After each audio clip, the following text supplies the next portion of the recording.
Hi, everyone. Today we're talking about cholesterol and all about cholesterol and heart health. Because you know what? There's a lot of myths around cholesterol. Dr. Joel's here to tell us the truth. Hi, Dr. Joel. Good day, and everybody listen up. Put on your seatbelt. Because you're going to find the truth, and it's speedy. So, what is the truth about cholesterol? Do we still need to worry about it?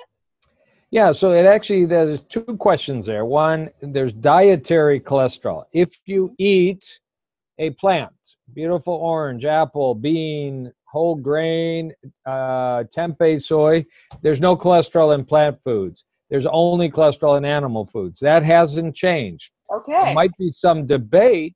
How much does your blood cholesterol go up when you eat eggs, chicken, cheese, and red meat? It will go up. Okay. Foods that are high in saturated fat will raise your cholesterol, and a high blood cholesterol matters, and it's not a healthy thing during most of your life. And so remember that key. Plant foods never have cholesterol. That doesn't change. It will never change at this point.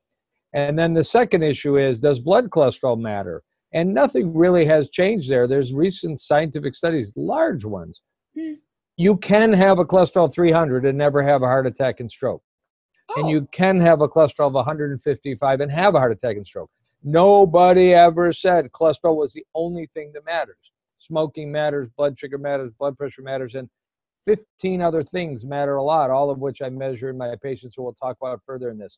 But you would generally want to have your blood cholesterol in the range well under 200. Healthy places around the world that don't know the word heart attack have their cholesterol on average well below 200, and okay. they're healthy, and their brain works, and their vitamin levels are good, and their sexual reproduction is good. So it matters. Find out and bring your cholesterol down by eating these and exercising, gaining sleep, managing stress, and not necessarily a meatball. That's a really good point. Not eating meatballs, because you're a vegan, right? And you highly recommend going for a plant-based diet. And in our 14 days boot camp, we've got the most amazing recipes that are plant-based. So those of you listening in, if you haven't joined our 14-day heart health boot camp, then click on the link that's going to be below and join the heart health boot camp, and you can get some awesome recipes for 14 days. So talking about cholesterol, when do you start giving statins? And are statins good for you? So the philosophy I follow was publicized about 13 years ago by a group called the Shape Society. I don't give statins for cholesterol unless I've proven that a patient has damaged arteries. So that's easy if you've had bypass stent, a carotid stent, an aneurysm repair. You don't necessarily need statins, but you need attention to your cholesterol with diet, with exercise, with sleep, with stress, with weight control, maybe intermittent fasting, maybe natural substances like bergamot and amla. But a lot of them will need statins or other actual prescription drugs to hit their goal. But we're talking now about 70% of the public that thinks they need statins, and they actually have very youthful, wonderful arteries free of plaque. You can actually know that. And the Shape Society said, first step, how old are your arteries? Second step, if they're old, let's really beat up the cholesterol and bring it down. If you've got youthful arteries, we still want to emphasize healthy eating and healthy cholesterol levels, but not with prescription drugs. That makes a lot of sense. What's one of the myths around cholesterol that you're just tired of hearing over and over again and you'd like to correct today on the record?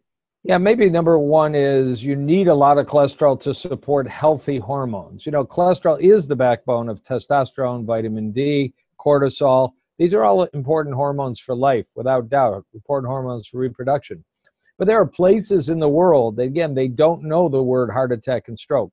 Their cholesterol is 130 for life. We're talking about places in Japan, places actually a few in California, places in isolated areas in New Guinea and such.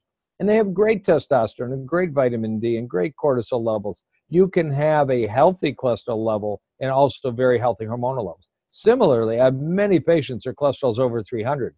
Their vitamin D level gone, their testosterone level gone down the toilet. So that myth that you want to eat cholesterol-rich foods, just slap on all these egg yolks and coconut oil, and don't you dare work with natural approaches to lower your cholesterol, is a myth. Let's X that out. All right, X'd out. You mentioned coconut. There's just so much conflict around coconut and heart health. Some say it's great, some say it's saturated, it's not so great. Where do you come out on that? Well, see, it's an absolutely great thing to put on your face. So I'm not anti-coconut. And actually, I'm not anti-coconut because remember, this is an orange. This is not orange juice. A Yes. coconut is not coconut oil. They have taken all the fiber, all the minerals, all the plant-based nutrients except one macronutrient, fat. So it's 100% fat. That's not the nature of a coconut. And there are societies that eat coconuts, drink the milk, eat the meat, and they seem to thrive in many situations. That's not the Mediterranean diet.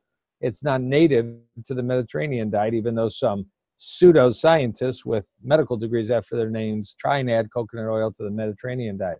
Don't you do that. The olive oil is the only one that's in the Mediterranean diet with any frequency, and we can talk about that later. So I look for data that says coconut oil cleans your arteries out. Zero. I look for data that coconut oil lowers your cholesterol. Zero. In fact, coconut oil will raise your LDL. L is lousy, your LDL cholesterol, and make it go up. The American Heart Association, June 2017, said, we searched the world for data that coconut oil was healthy for heart disease, stroke, the number one killer, men and women in America, number one. And they said, we can't find any supportive data. We advise you use it on your skin. You don't eat it. You don't put it in your smoothie. You don't put it in your coffee. Wow. You can cook with vegetable stock. You don't need to saute with it. Now, if you had a big vat of butter and lard and you had coconut oil, that's all you had, I would say don't cook with either, but maybe coconut oil is one skosh better, but I would go right on past those into trying to learn how to avoid their intake totally. So, in your opinion, coconut oil is not something we should be adding daily to our diets the way we see a lot of the diets recommending. Right. And some of you out there, hi out there, are thinking about what about my brain? I heard coconut oil for my Yeah. brain. Try and find the scientific data. I know there's testimonials, and I respect you have Yes. to listen to patients. I know there's physicians and other healthcare people that talk about it. Find that study that shows it. In fact, dementia is often linked to a gene that I check in my clinic where I'm sitting right now called ApoE4. In fact, if you have ApoE4, you're supposed to eat a very low saturated fat diet. See, we just X'd out the coconut oil in your diet if you have the genetic tendency that gets you Alzheimer's risk 20 years younger than the average population. So the whole circle says fruits, vegetables, nuts, seeds, whole grains, minimal or no animal products, supplement with the appropriate supplements like vitamin B12. But the idea, the first book written on coconut oil, it was called The Coconut Oil Miracle, was Mm. written by a person whose previous book was about how to take balloons and turn them into animal shapes. So if you want to put your health in the hands of a balloon shaper, then you put, it's absolutely totally true, you put coconut oil in your coffee. Well, there's someone who's well, there's several people who tout MCT oil, Yeah. which, of course, as you know, is quite the fad. And of course, it comes from coconut oil at this point. Where are you on MCT oil, which doesn't Right. congeal at room temperature? Right. I was going to juggle oranges instead of shaping balloons into puppies. So, M is for medium because there's something called this is very sciencey, long chain fatty acids. Those are the saturated fats that are most associated with accelerated clogging of your arteries, dementia, and such. So you're going to find those in cheese and meats and such. M is medium chain, and there's at least some idea that they act differently. And actually, it's very chemical. They're 12-chain carbon segments of fatty acids. You'll never find a bottle of coconut oil that'll tell you, we've analyzed it, and this is how much is 12 or 14 or 16 or 18. So number one, buyer beware. You don't know what your coconut oil or your MCT oil is actually constituted from in most cases. Right. Number two, absence of data. So we do not know for the average person any health benefit for adding MCT oil on average. We know that on average it will raise your LDL, L for lousy cholesterol. American Heart Association would lump that right there with the general kind of coconut oil. Buyer beware. And I always say, if you hear a authority talk about MCT oil or coconut oil, if they don't say this recommendation should not be followed by heart patients, they're not being authentic. Even a world famous scientist named Dr. Longo has a Yep. bit of a soft spot in his heart for coconut oil, but Yeah. says it as clear as day in his book. This is not a recommendation for heart patients. Now, I like that because he's thinking individually, and all advice we give people has to be personalized to some extent. Absolutely. So there you have it. Now you've heard the truth about coconut and MCT oil. You've got a heart condition or you're worried about your heart, keep that stuff out. Or as Dr. Joel says, exit out. Last question. You've helped thousands, but probably hundreds of thousands, if not millions of patients at this point. What is the one thing you have found to lower cholesterol naturally that seems to work for a lot of people? The easiest one they're food-based and natural. So we're going to talk about oats and beans. These have in common lentils, peas, the legumes and oats. They all have a lot of what's called soluble fiber. Again, you don't need to be a biochemist, but they do have a lot of soluble fiber. They actually will, whether you eat only plants like I do, which means I take no cholesterol off my plate into my body, I still make cholesterol in my liver. It gets in my GI tract. It gets absorbed. That's why I have healthy levels of hormones. If you eat a piece of chicken, cheese, egg, or beef, or pork, you're adding cholesterol through your mouth. So you have a lot more in your GI tract.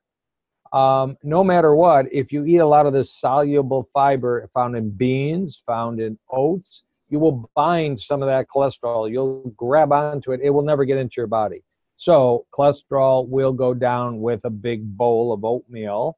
Don't Okay. add 100% whole milk to it because you'll be adding cholesterol right there. Right. And it'll go down with a bean chili, a lentil soup, a big salad on what you put, some garbanzo beans on top. Great foods. Fantastic. Thank you so much, Dr. Joel. And for the rest of you, we're hoping to see you at the Heart Health Bootcamp, which is now live. If you have any questions, shoot us a message. Otherwise, we'll see you on another video. Take care.